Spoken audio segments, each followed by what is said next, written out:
माही सिंह और आप देख रहे हैं नेक्स्ट 9 न्यूज। आज बात करने वाले हैं अपर्णा यादव को लेकर। जी हां, अपर्णा यादव को भारतीय जनता पार्टी ने 2.5 साल बाद कोई बड़ी जिम्मेदारी दी है और उनको आयोग का अध्यक्ष बनाया गया है। ऐसे में माना ही जा रहा है कि भारतीय जनता पार्टी ने इस बार तमाम ऐसे चेहरों को दरकिनार कर दिया और कोई जिम्मेदारी नहीं दी। क्या वाकई में वो चेहरे बिछड़ते हुए नजर आएंगे, भारतीय जनता पार्टी से दूर जाते हुए नजर आएंगे, या जिस तरीके से अपर्णा यादव को आज बड़ी जिम्मेदारी मिल गई है, बड़ा पद मिल गया है, क्या वही और नेताओं को भी मिलते हुए नजर आएगा? जी हाँ, जिसमें अगर कुछ चेहरों की बात करें तो उस चेहरों में अगर नाम देखा जाए तो कहीं ना कहीं अपर्णा यादव का नाम शामिल था, बृजभूषण शरण सिंह और वरुण गांधी का नाम संघमित्रा मौर्य है, और अगर देखा जाए तो साध्वी प्रज्ञा और रमेश बिधूड़ी जैसे भी चेहरे कहीं ना कहीं भारतीय जनता पार्टी में हैं। तो क्या इस बार इन चेहरों को भारतीय जनता पार्टी आगे बढ़ाते हुए नजर आएगी, या फिर अखिलेश यादव इनमें सेधमारी करने का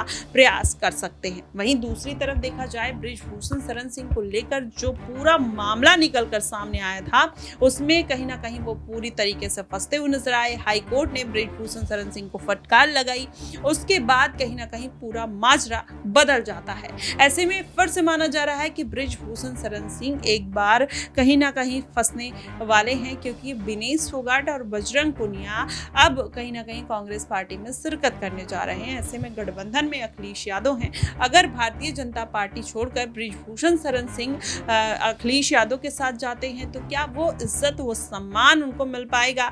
कहीं ना कहीं ये सोच विचार वाली बात है। वहीं अगर देखा जाए, क्या इन चेहरे जिनको भारतीय जनता पार्टी ने दरकिनार किया है, संघमित्रा मौर्य, वरुण गांधी और बृजभूषण, अगर इनको कोई जिम्मेदारी नहीं मिलती है इस बार, तो अगर अखिलेश यादव इनको साधने का प्रयास करते हैं तो उसका कितना फायदा मिलने वाला है? क्या समीकरण अखिलेश यादव के पक्ष में जाएंगे या भारतीय जनता पार्टी के पक्ष में आने की तैयारी हो सकती है?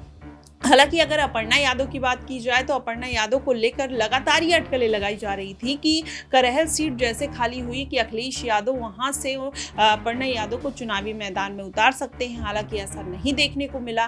फिर ये हो रहा था कि मिल्कीपुर सीट से अपर्णा यादव को अखिलेश यादव बड़ी जिम्मेदारी दे सकते हैं, लेकिन अवधेश प्रसाद के बेटे अजीत प्रसाद को उतार दिया जाता है। वहीं तेज प्रताप यादव कहीं ना कहीं करहल सीट पर चुनावी मैदान में है। तो माना यही जाने लगा कि भारतीय जनता पार्टी हो सकता है कि इन सीटों पर उतार कर अपर्णा यादव का सियासी फायदा उठाने की कोशिश करें, लेकिन अपर्णा यादव को कोई सीट नहीं दी जाती। लेकिन इस बीच जितने दिन से वो कहीं ना कहीं एक आम कार्यकर्ता के तौर पर थी, आज उनको इतना बड़ा पद मिलना कहीं ना कहीं इस बात की तरफ इशारा करते हैं कि भारतीय जनता पार्टी अगर ये पद वो अच्छी तरीके से निर्वहन कर लेती हैं, उस पद को अच्छी तरीके से निभा लेती हैं, तो जाहिर तौर पर विधानसभा चुनाव में भारतीय जनता पार्टी अपर्णा यादव पर विचार कर सकती है और कहीं ना कहीं उनको फिर से सीट देती हुई भी नजर आ सकती है। हालांकि ये बात इसलिए निकल कर आ रही है कि अपर्णा यादव ने साफ तौर पर इनकार कर दिया था कि वो अपने परिवार के किसी भी सदस्य के खिलाफ चुनावी मैदान में नहीं उतरेंगी। नहीं तो भारतीय जनता पार्टी मैनपुरी सीट से अपर्णा यादव और डिंपल यादव के खिलाफ उतारने की तैयारी कर रही थी। जब अपर्णा यादव ये बात कह के मना कर देती हैं तो कहीं ना कहीं फिर जयवीर सिंह ठाकुर को मैनपुरी से चुनावी मैदान में उतारने की मजबूरी भारतीय जनता पार्टी की बन जाती है। अब देखना दिलचस्प होगा कि क्या वाकई में अपर्णा यादव ये जिम्मेदारी बखूबी तरीके से निभा पाएंगे। क्या भारतीय जनता पार्टी ने एक ट्रायल के तौर पर अपर्णा यादव को कहीं ना कहीं इस्तेमाल करने की कोशिश की है? अगर यहाँ पर अपर्णा यादव अच्छा करती हैं तो जाहिर तौर पर विधानसभा चुनाव में उनके ऊपर बड़ा दांव खेला जा सकता है। फिलहाल देखना दिलचस्प होगा कि आखिरकार अखिलेश यादव को इससे कितना बड़ा धक्का पहुंचेगा, या फिर अखिलेश यादव उनको किस तरीके की डील ऑफर करते हुए नजर आते हैं, या भारतीय जनता पार्टी अपर्णा यादव को अपनी ही पार्टी में रोक कर रखने का पूरा प्रयास करेगी। आपको क्या कुछ लगता है, आप हमें कमेंट बॉक्स में जरूर बताइएगा। फिलहाल के लिए बस इतना ही। देश और दुनिया की तमाम खबरों के लिए हमारे साथ बने रहिएगा नेक्स्ट 9 न्यूज पर।